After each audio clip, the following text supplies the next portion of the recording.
오늘 우리에게 주신 하나님의 말씀은 창세기 41장 46절부터 57절까지의 말씀입니다. 구약성경 64쪽입니다. 창세기 41장 46절부터 57절까지의 말씀을 드라마 바이블로 낭독합니다. 요셉이 애굽 왕 바로 앞에 설 때에 30세라. 그가 바로 앞을 떠나 애굽 온 땅을 순찰하니 7해 풍년에 토지 소출이 심히 많은지라. 요셉이 애굽 땅에 있는 그 7년 곡물을 거두어 각 성에 저장하되 각 성읍 주위의 밭의 곡물을 그 성읍 중에 쌓아두매 쌓아둔 곡식이 바다 모래같이 심히 많아 세기를 그쳤으니 그 수가 한이 없음이었더라. 흉년이 들기 전에 요셉에게 두 아들이 나되 곧 온의 제사장 보디베라의 딸 아스낫이 그에게서 낳은지라. 요셉이 그의 장남의 이름을 므낫세라 하였으니 하나님이 내게 내 모든 고난과 내 아버지의 온 집리를 잊어버리게 하셨다. 차남의 이름을 에브라임이라 하였으니 하나님이 나를 내가 수고한 땅에서 번성하게 하셨다. 애굽 땅에 7해 풍년이 그치고 요셉의 말과 같이 7해 흉년이 들기 시작하매 각국에는 기근이 있으나 애굽 온 땅에는 먹을 것이 있더니 애굽 온 땅이 굶주리매 백성이 바로에게 부르짖어 양식을 구하는지라.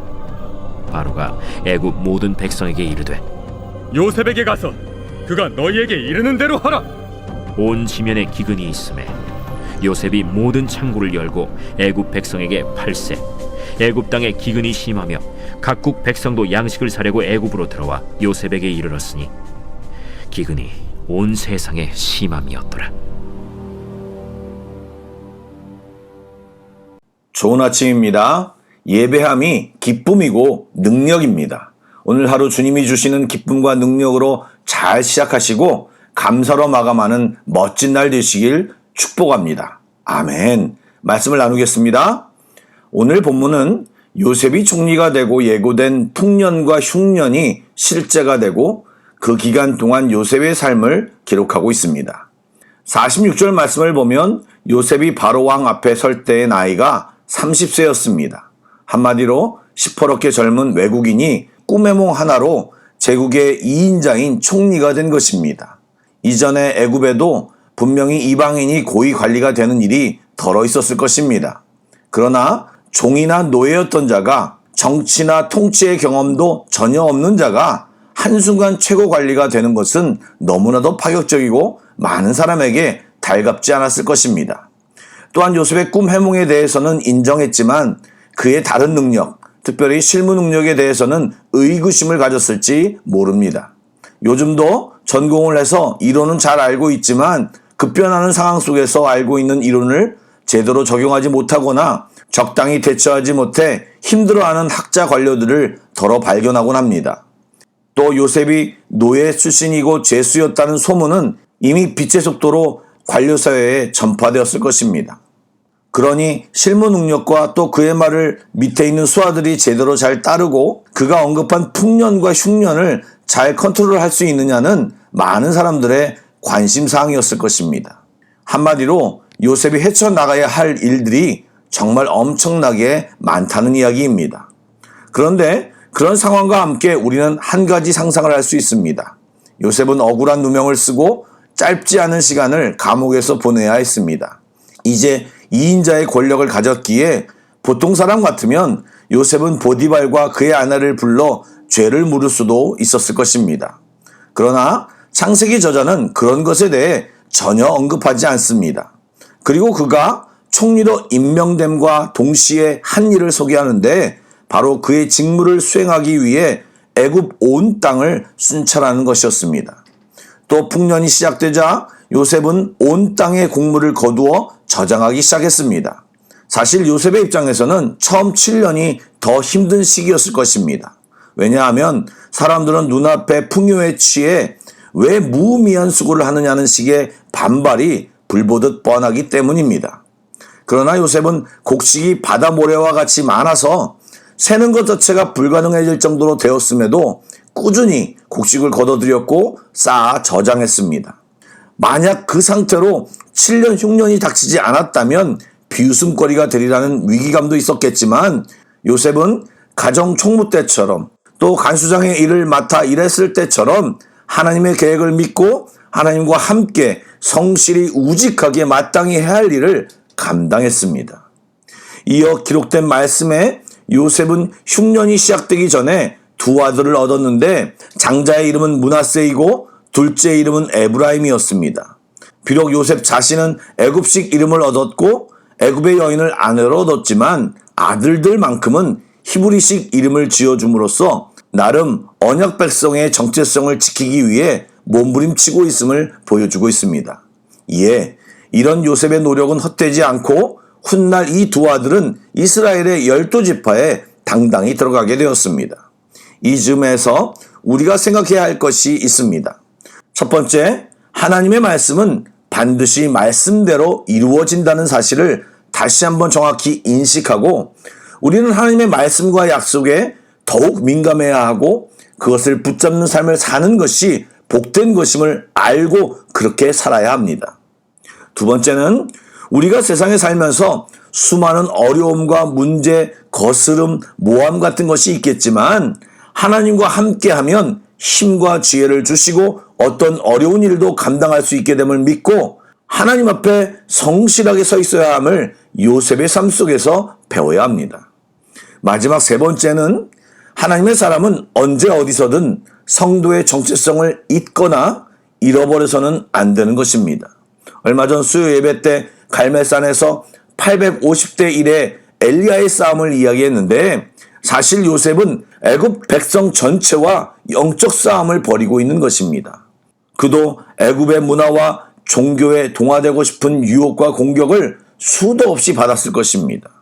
아내도 이방 제사장의 딸이고 이름도 애굽식 이름을 가지고 애굽의 관리로 살면서 하나님의 백성 성도로 살아가는 것은 정말 힘들었겠지만 그 어려운 일을 요셉이 해내므로 하나님은 요셉에게 더 큰 지혜와 능력과 축복을 허락하신 것입니다.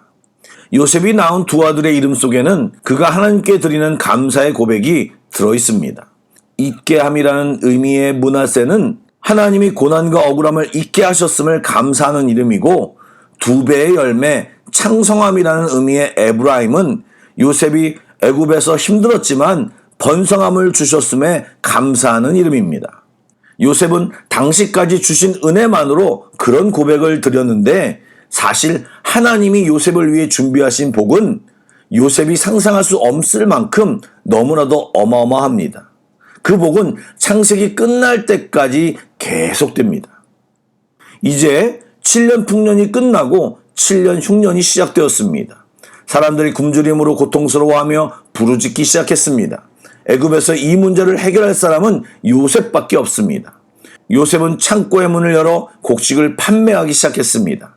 7년 대흉년을 전혀 준비하지 않았던 사람들은 요셉이 내놓은 곡식을 구매하지 않고서는 살아갈 방도가 없었습니다. 요셉은 이를 통해 국고에 거액의 재물을 쌓을 수 있었습니다. 오늘 본문의 바로는 전혀 등장하지 않지만 정말 행복했을 것입니다. 당시 애굽은 귀족 세력이 강력했다고 합니다. 그런데 이 흉년을 겪으며 그 귀족들이 가진 재산을 모두 왕에게 귀속시킴으로 재산을 모았을 뿐만 아니라 왕권 강화가 되므로 요셉은 바로에게 복동이었습니다. 그뿐만 아니라 주변의 다른 나라들까지 애굽으로 찾아와 곡식을 사가면서 애굽의 이름은 점점 올라갈 수밖에 없었습니다. 사랑하는 여러분, 하나님은 그동안 성실하게 하나님만 바라보는 요셉에게 복을 부으시고 계십니다. 그동안에도 함께 하시고 형통케 하셨지만 이제는 싸울 곳이 없도록 복을 부어주고 계십니다. 여러분, 우리에게도 동일합니다. 하나님께서는 우리 모두에게 복을 주십니다. 사람 눈에 보기에는 어떨지 모르지만 하나님은 언제나 우리에게 좋은 것을 주시는 분이시고 때가 되면 요셉처럼 감당하기 힘들 만큼 주시는 복들이 있습니다. 지금 모습과 상황으로 판단하지 마시고 오히려 지금 내게 무엇을 주시는가를 살펴보시기 바랍니다. 그리고 기쁨과 감사를 시작하시기 바랍니다. 그리고 계속 성실하게 주를 바라보며 기도하고 기대하시기 바랍니다. 그러면 신실하신 주님이 우리를 충만케 하실 것입니다. 아멘. 기도하겠습니다. 소망의 하나님, 주님은 실수가 없으시고 늘 우리에게 좋은 것을 주시는 멋진 하나님이십니다. 고난 중에도 우리를 보호하시고 억울함 중에도 우리를 훈련시키시고 새로운 도약의 기회를 주시고 때가 참에 높이시는 하나님을 신뢰합니다. 주님을 더 알게 하시고 주님의 마음을 제대로 깨닫게 하여 주옵소서. 사랑하는 성령님, 우리의 마음을 새롭게 뜨겁게 변화시켜 주시고 주님이 주시는 충만한 은혜를 경험케 하여 주시옵소서. 예수님의 이름으로 기도드립니다. 아멘. 계속해서 찬양곡을 묵상하시고 합심기도와 개인기도로 나아가겠습니다.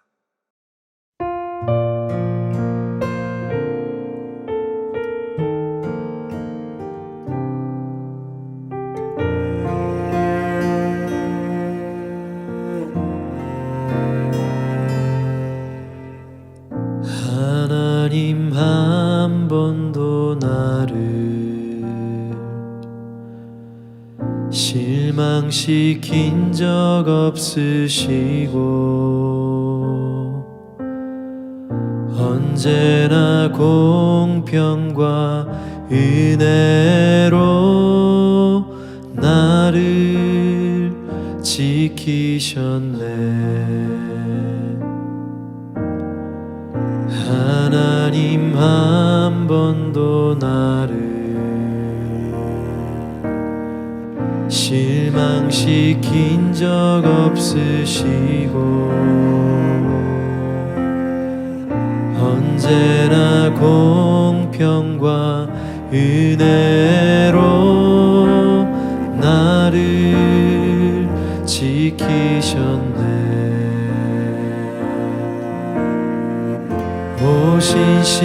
오신실하신 주,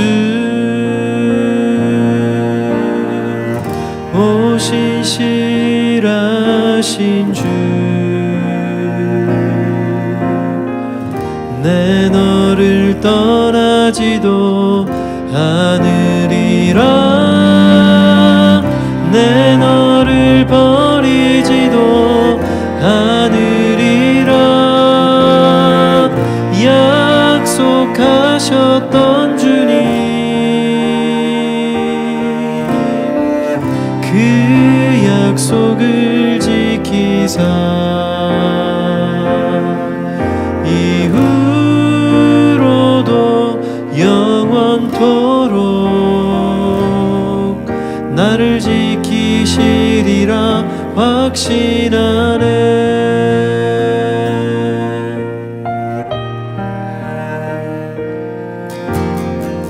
지나온 모든 세월들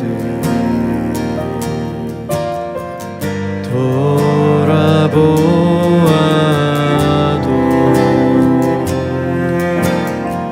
그 어느 것 하나 주의 손길 안 미친 것 전혀 없네.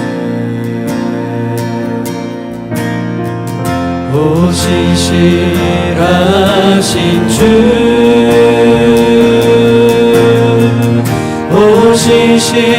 오신실하신 주, 내 너를 떠나지도 않으리라. 내 너를 버리지도 않으리라.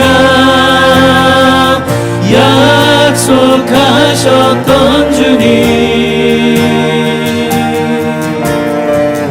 그 약속을 지키사 이후로도 영원토록 나를 지키시리라 확신하네. 선포하라 선하신 주, 주의 인자는 영원함이라. 선포하라 선하신 주, 주의 인자는 영원함이라. 선포하라 선하신 주의 인자는 영원함이라 선포하라. 선하신 주의 인자는 영원함이라. 선포하라. 선하신 주의 인자는 영원함이라. 선포하라. 선하신 주의 인자는 영원함이라.